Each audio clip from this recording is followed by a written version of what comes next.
មស្នេហ៍តូញ៉ែមបរដែនប្រធានលេខាធិការ GBC កម្ពុជាជាអ្នកណា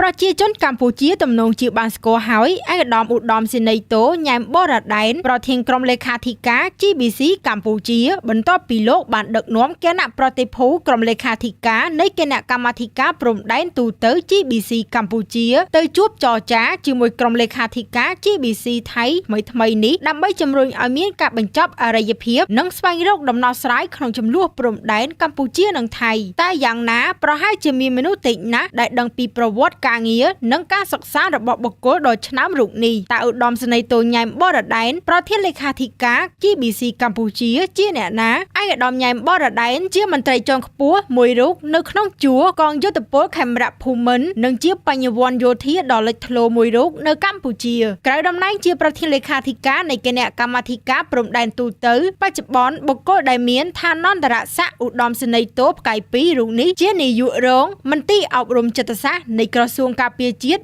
និងជាសាស្ត្រាចារ្យនិងជាអ្នកស្រាវជ្រាវផ្នែកយុទ្ធសាស្ត្រយោធានិងប្រវត្តិសាស្ត្រញាតិទៅមើលប្រវត្តិនៃការសិក្សាឯនោះវិញក៏មិនធម្មតានោះដែរឯកឧត្តមញ៉ែមបរដែនអាចចាត់ទុកជាមន្ត្រីយោធាដែលមានចំណេះដឹងជ្រៅជ្រះនិងខ្ពង់ខ្ពស់ម្នាក់ខាងផ្នែកវិស័យយោធានិងទំនាក់ទំនងអន្តរជាតិដោយឯកឧត្តមបានបញ្ចប់ការសិក្សានៅសាលាបណ្ឌិតសភាយោធា West Point ដ៏ល្បីល្បាញរបស់សហរដ្ឋអាមេរិកចំនួនទី2បន្ទាប់ពីសម្ដេចធិបតីហ៊ុនម៉ាណែតនាយករដ្ឋមន្ត្រីនៃកម្ពុជាដែលបានបញ្ចប់ថ្នាក់បណ្ឌិតផ្នែកវិទ្យាសាស្ត្រនយោបាយនិងទំនាក់ទំនងអន្តរជាតិនៅសាកលវិទ្យាល័យ Delaware សហរដ្ឋអាមេរិកនិងបញ្ចប់ថ្នាក់អនុបណ្ឌិតផ្នែកសេដ្ឋកិច្ចនិងហិរញ្ញវត្ថុពីសាកលវិទ្យាល័យ Delaware និងសាកលវិទ្យាល័យ Lyon 2ក្រៅពីបម្រើការងារនៅក្នុងក្របខ័ណ្ឌរដ្ឋឯកឧត្តមញ៉ែមបរដែនក៏ជាអ្នកនិពន្ធសៀវភៅដ៏ល្បីមួយរូបផងដែរដោយមកទល់ពេលនេះឯកឧត្តមនិពន្ធសៀវភៅបានច្រើនក្បាលដោយមានទាំងភាសាអង់គ្លេសនិងខ្មែរនិងផ្ដោតលើប្រវត្តិសាស្ត្រយោធាកម្ពុជា